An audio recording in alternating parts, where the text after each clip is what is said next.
कि मांगो, तुमको इस मुल्क में रहना है तो मांगो, बार बार मांगो, सड़कों पर उतर कर मांगो, धरने करके मांगो, आंदोलन करके मांगो और मांगते रहो। तुम्हारे और मेरे बच्चे अगर जब हमारा दामन पकड़ कर पूछेंगे कि बताओ अब्बू तुमने इस शहर को बचाने के लिए क्या किया था, तो तुम्हारे और मेरे पास ये जवाब होगा कि बेटा हम सड़क पे कलेक्टर ऑफिस के बाजू बैठे थे, अपने आप मांगने की कोशिश किए थे। नरेंद्र मोदी ने शौचालय बनाए हैं तो क्या 400 साल बाद उसको उखाड़ दिया जाएगा? यही जहनीत तुम्हारी और मेरी बना दी गई थी साल 2014 से पहले। साल 2014 से पहले पूछिए, जब तक मजलिस इत्तेहादुल मुस्लिमीन ने इस शहर में कदम नहीं रखा था, जब तक क्या कभी आप 12 दिन तक अपना हक मांगने के लिए कभी सड़कों पर उतरे थे? औरंगाबाद के हर शहर गली मोहल्ले से हजारों इम्तियाज जमीन को आगे आना पड़ेगा जो शिंदे सरकार की आंखों में आके डालने के काबिल बन सके। देश का कानून ये कहता है कि अगर तुमको किसी चीज को बदलना है तो सबसे पहले वहां के लोगों का उसके ऊपर राय मंगवाई जाए। औरंगाबाद का नाम अगर बदलवाना होता तो यहाँ के लोगों की राय मंगवानी चाहिए थी। इम्तियाज जलील साहब ने माना, जिसकी शक्ल में, जिसके नतीजे में आप देख रहे हैं कि पिछले 12 दिनों से हम यहाँ पर मुसलसल अपना एहतजाज दर्ज करवा रहे हैं। इस एहतजाज की सबसे खूबसूरत बात यह है कि इस एहतजाज को आज 12 दिन 24 घंटे ये एहतजाज चल रहा है। नौजवान भी यहाँ आते हैं, बुजुर्ग भी आते हैं, मेरी अपनी माएँ बहनें भी आती है, अपना वक्त लगाती है, यहाँ बैठते हैं, सुनते हैं और पुराने तरीके से एहतजाज करते हैं। आज इस एहतजाज ने यह साबित कर दिया कि औरंगाबाद के चाहने वाले एक पुरअमन औरंगाबाद चाहते हैं और अपने साहिब की आवाज पर लब्बैक कहकर पुरअमन तरीके से अपना एहतजाज करना जानते हैं। मेरे नौजवानों और बुजुर्गों, तब्दीली नाम औरंगाबाद को आप सिर्फ एक शहर के नाम की तब्दीली को मत समझे। असल में इनका मकसद इस शहर की तब्दीली के नाम तब्दीली का नहीं है। इस बात को समझने की कोशिश करें कि इस मुल्क को एक मुखालिफत करने वाले हर दौर में गुजरे हैं। यही कुछ हाल मैं इस मौके से, इस मंच से बीजेपी वालों से पूछना चाहूंगा कि आज इस मुल्क में नरेंद्र मोदी की हुकूमत है तो नरेंद्र मोदी को मुसलमान दुश्मन बताया जाता है, नरेंद्र मोदी साहब की पॉलिसियों की मुखालिफत की जाती है। लेकिन वक्त बदलेगा, हालात बदलेंगे। आज से 400 साल बाद आज जो ये नरेंद्र मोदी ने शौचालय बनाए हैं तो क्या 400 साल बाद उसको उखाड़ दिया जाएगा? बिल्कुल नहीं उखाड़ा जाएगा। इसलिए कि जब भी जिस दौर में जो राजा गुजरा है, चाहे वो मुसलमान गुजरा हो या हिंदू गुजरा हो, उसके चाहने वाले और उसके विरोधक उस दौर में रहे हैं। लेकिन जरूरत इस बात की है कि इतिहास को, तारीख की तरह समझना चाहिए। हर दौर में अच्छा और बुरा वक्त गुजरता है, हर दौर में चाहने वाले और नफरत करने वाले रहते हैं। लेकिन इस मुल्क में मुसलमानों की तारीख से चाहने वालों की तादाद ज्यादा है, जो आज की उम्रत जमात नहीं चाहती कि ये तारीख हमारी रोशन रहे। ये नहीं चाहती कि मेरे नौजवान हमारे आबा व अजदाद से कुछ सबक सीखे। ये चाहते हैं कि तुमको और हमको ज़ाहिरी तौर पर गुलाम बना दिया जाए। ये चाहते हैं कि हम उनका लिबादा ओढ़े।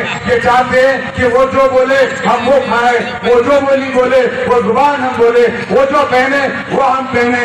ये हरगिज़ नहीं होगा। इसलिए कि इस मुल्क का कानून डॉक्टर बाबा साहब भीमराव अम्बेडकर ने बनाया है और उस कानून में जितना दूसरी कौमों को मौके फराहम किए गए हैं, वही मौके, वही सहूलियात इस मुल्क में मुसलमानों को भी दी गई है। इस शहर बदलने को आप एक छोटी सी हरकत ना समझे। यहाँ बहुत सारे नौजवान हैं, हो सकता है कि यहाँ से जब वो जाते होंगे अपने मोहल्लों में और दोस्त अहबाब में बैठते होंगे तो हमारे पास आमतौर से यही होता आया है कि हमारे धरने से क्या होगा। मेरे नौजवानों, यही बीमारी हमारे अंदर पसेर दी गई है। यही ज़हनियत तुम्हारी और मेरी बना दी गई थी साल 2014 से पहले। साल 2014 से पहले पूछिए, जब तक मजलिस इत्तेहादुल मुस्लिमीन ने इस शहर में कदम नहीं रखा था, जब तक क्या कभी आप 12 दिन तक अपना हक मांगने के लिए कभी सड़कों पर उतरे थे? कभी आपने पुराने एहतजाज किया था? कभी आपकी क़यादत ने बसरे इक़्तिदार पार्टियों की आंखों में आंखें डालकर बात की थी? उन्होंने आपको और मुझको इस कदर गुलाम बना दिया था कि आप अपना हक मांगने से डरते थे।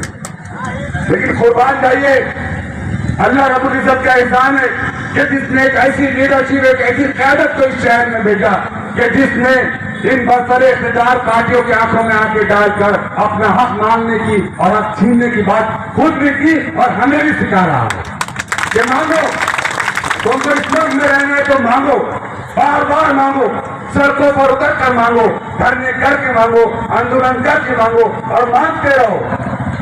एक बात याद रखिए कि जैसे जैसे मुल्क में फासिस्ट ताकतें इस मुल्क को हिंदू राष्ट्र बनाने की तरफ ले जा रही है, वैसे वैसे तुम्हारी और मेरी ये जिम्मेदारी बनती है कि हम उतने बेदार हो जाए, हम उतने जागरूक हो जाए कि हम अपना हक हासिल करने के काबिल बनते रहे। मेरे नौजवानों, एक शहर का नाम बदल जाएगा, लेकिन इससे तुम्हारे और मेरे जहनों पर क्या असर पड़ेगा आप खुद अंदाजा लगाइए कि जब हमसे कोई पूछेगा कि तुम कहाँ के हैं तो हम क्या कहेंगे। उसके बाद जो एहसास तुम्हारे दिल और दिमाग में आएगा वो तुमको कमजोरी और तुम्हारे में पसमुदगी लेकर आएगी, तुम्हारे हौसलों को खत्म करने की आएगी। तो आपकी साजिश यही है, इस बात को समझने की कोशिश कीजिए कि तुम्हारी सोचने समझने की सलाहियत को खत्म कर दिया जाए, तुम्हारे अंदर हौसला चिकन तुमको बना दिया जाए, तुम्हारे अंदर किसी चीज को मांगने का मौका बाकी ना रहे। यही ताकत ये चाहती है। और ये लड़ाई सिर्फ एक दिन की लड़ाई नहीं है, इसको हमें लड़ना होगा। जनाब इम्तियाज जलील साहब पार्लियामेंट में इसके लिए लड़ रहे हैं, हमारी अपनी मिल्लत के कुछ लोग अदालतों में ये लड़ाई लड़ रहे हैं और हम यहाँ अपना वक्त दे सकते हैं तो हम यहाँ बैठ रहे हैं। कल तुम्हारे और मेरे बच्चे अगर जब हमारा दामन पकड़ कर पूछेंगे कि बताओ अब्बू तुमने इस शहर को बचाने के लिए क्या किया था, तो तुम्हारे और मेरे पास ये जवाब होगा कि बेटा हम सड़क पे कलेक्टर ऑफिस के बाजू बैठे थे, अपने हक मांगने की कोशिश किए थे, हम अपने घरों में नहीं बैठे थे, हम चाय नोशी करते सिगरेट नोशी करते होटलों में नहीं बैठे थे। बेटे हमने वक्त दिया था, हमारी ये ताकत थी कि हम उस वक्त सड़क पर उतरे तो हम सड़क पर उतरे थे।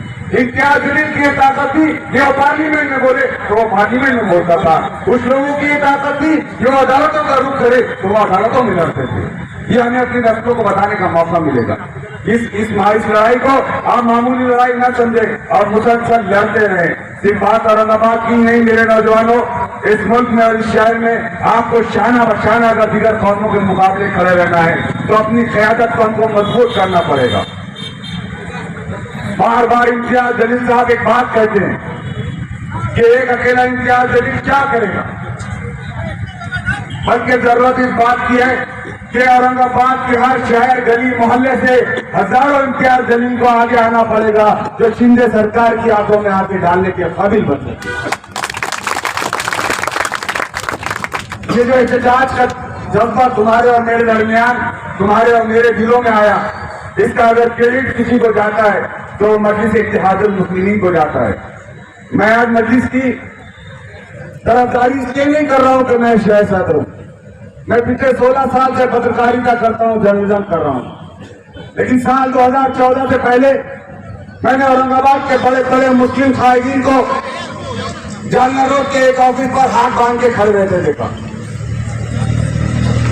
औरंगाबाद में जितने मुसलमान कॉर्पोरेटर हुआ करते थे 2015 से पहले, ये मैं अपनी आंखों की बात आपको बता रहा हूं, जब ये कॉर्पोरेशन की जनरल बॉडी मीटिंग में बैठते तो इन खुद से कभी ये मुसलमानों के गली और मोहल्लों को सुधारने की बात नहीं करते, बल्कि इनका रिमोट कंट्रोल जालना रोड पर हुआ करता था।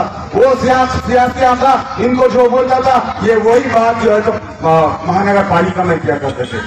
लेकिन कुर्बान जाइए मेरी क़यादत पर, मजलिस इत्तेहादुल मुस्लिमीन के ऊपर कि जिसने हमारे 26 नगर सेवक नुमाइंदे हाउस में भेजे। आप देख रहे हैं, अपने दिल पे हाथ रख के पूछिए, हो सकता है कि आपके इम्तियाज जलील से इख्तिलाफ हो सकता है कि मजलिस इत्तेहादुल मुस्लिमीन से इख्तिलाफ हो सकता है कि मुझसे इख्तिलाफ हो, लेकिन पूछिए कि पिछले 25 सालों में 20 सालों में क्या आपके वास में वो काम हुए थे जो पिछले 5 सालों में हुए? ये क्यों हो पाए? ये आपकी मेरी क़यादत की वजह से हो पाए। और ये भी सही है कि 100% काम नहीं हुए होंगे, कुछ काम बाकी है, वो काम ही इंशाल्लाह करेंगे। लेकिन ये सब क्यों मुमकिन हुआ? ये इसलिए मुमकिन हुआ मेरे नौजवानों कि हमने अपनी क़यादत पर यकीन करना सीखा। जब भी मुसलमानों के दरमियान इलेक्शन में कोई मुस्लिम नुमाइंदा खड़े हो जाता तो उसके ऊपर हमेशा एक टैग लगा दिया जाता, अरे बीजेपी वालों ने खड़े किए, अरे शिवसेना वालों ने खड़े किए। ये इसलिए कहा जाता था कि तुम कभी मुत्तहिद ना हो जाओ। और तुमने देखा नतीजा कि जब तुम मुत्तहद हुए तो तुमने न सिर्फ मुंबई में अपना नुमाइंदा भेजा बल्कि दिल्ली में मेंबर ऑफ पार्लियामेंट शेर महाराज इम्तियाज जलील को भेज दिया। ये सिर्फ तुम्हारे इत्तेहाद का नतीजा है। जब हम इतनी बड़ी बड़ी कामयाबी हासिल कर सकते हैं तो मुझे अल्लाह रब्बुल इज्जत की जात से उम्मीद है कि वो इस लड़ाई में भी हमें इंशाअल्लाह कामयाबी देगा। जरूरत इस बात की है कि मुसलसल मुस्तकिल मिजाजी से मिल्लत क़यादत के ऊपर यकीन करते हुए हमें आगे बढ़ने की जरूरत है। जिसको जितना भी वक्त मिलता है वो यहाँ आकर बैठे। एक और लड़ाई सड़क से लेकर पार्लियामेंट से लेके उससे ज्यादा एक अहम लड़ाई है जो मुझे और आपको लड़ना है कि हमें अपने ऑब्जेक्शन फॉर्म दर्ज करवाना। जितनी ज्यादा तादाद में हमारे ऑब्जेक्शन फॉर्म दर्ज होंगे उतनी ही हमारी बात में वजन होगा, उतनी ही कल कोर्ट में हमारी बात वजन के साथ रखी जाएगी और उतनी ही ताकत के साथ इम्तियाज जलील पार्लियामेंट में गूंजेगा। लेकिन सिर्फ एक नारा, एक आंदोलन, एक धरना और यहाँ बैठने से मसला हल नहीं होगा। जितने नौजवानों ने फॉर्म नहीं भरा होगा खुदा के लिए वो फॉर्म भरे। फॉर्म आपको मुफ्त में मिल रहे हैं, आपको कुछ नहीं करना है, आपको सिर्फ एक आधार कार्ड का ज़ेरॉक्स लाना है। वो फॉर्म भरना है, उस पर आपका नाम, उस पर आपका पता और उस पर आपका फोन नंबर लिखना है और फॉर्म के पीछे आखिर में आपकी सिग्नेचर करना है और एक आधार कार्ड लगा कर दे देना है। आगे का काम हमारे पूरे वॉलंटियर्स कर रहे हैं। लेकिन आप फॉर्म खुद भी भरिए और खुद के घर वालों को भी भरवाइए। हमारे पास इस वक्त मरकज में जो मोदी सरकार बैठी है या मुंबई में जो बीजेपी की सरकार बैठी है पूरी गंगा उल्टी बह रही है।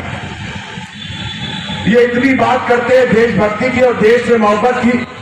देश का दस्तूर ये कहता है, देश का कानून ये कहता है कि अगर तुमको किसी चीज को बदलना है तो सबसे पहले वहां के लोगों का उसके ऊपर राय मंगवाई जाए। औरंगाबाद का नाम अगर बदलवाना होता तो यहाँ के लोगों की राय मंगवानी चाहिए थी। लेकिन ये आज ये समझ रहे हैं कि ये जो चाहे वो होगा। इन्होंने पहले ऑर्डर पास किया, उसके बाद ये ऑब्जेक्शन मंगवा रहे हैं। ये बिल्कुल उल्टा सिस्टम चल रहा है। ये जो मन में आया वो कर रहे हैं। तो ये क्या समझ रहे हैं कि इससे ये मुसलमानों को तबाह और बर्बाद करेंगे। हम ये समझते हैं कि हमारा हामी और मददगार सिर्फ अल्लाह रब्बुल इज्जत है। तुम्हारे हाथ में कोई ताकत नहीं है, कोई ताकत नहीं है तुम्हारे हाथों में। तो बाद में ऑब्जेक्शन मंगवाए जा रहे हैं, पहले ऑर्डर निकाल दिया गया। अगर अल्लाह ने बहुत बेहतरीन जजों को अगर इंशाअल्लाह उस बेंच पर हमारा केस जाता है तो सबसे बुनियादी जो बात जजों को अगर समझ में आ जाए, अल्लाह उनको हिदायत दे कि ये सिस्टम ही उल्टा इन्होंने अप्लाई किया है। पहले इन्होंने ऑर्डर किया, उसके बाद ऑब्जेक्शन मंगवा रहे हैं। तो इस फैसले को हो सकता है इंशाअल्लाह और अजीज अल्लाह की जात से उम्मीद रखे कि ये फैसला बदला जा सकता है। हमारा काम है मेहनत करना, कोशिश करना, इम्तियाज जलील के हाथों को मजबूत करना, अपनी क़यादत को मजबूत करना और जब वक्त मिले तब इस आंदोलन में शरीक होते रहना है। यहाँ पर मुझे बोलने का मौका दिया गया। धन्यवाद साहब, बहुत बहुत शुक्रिया।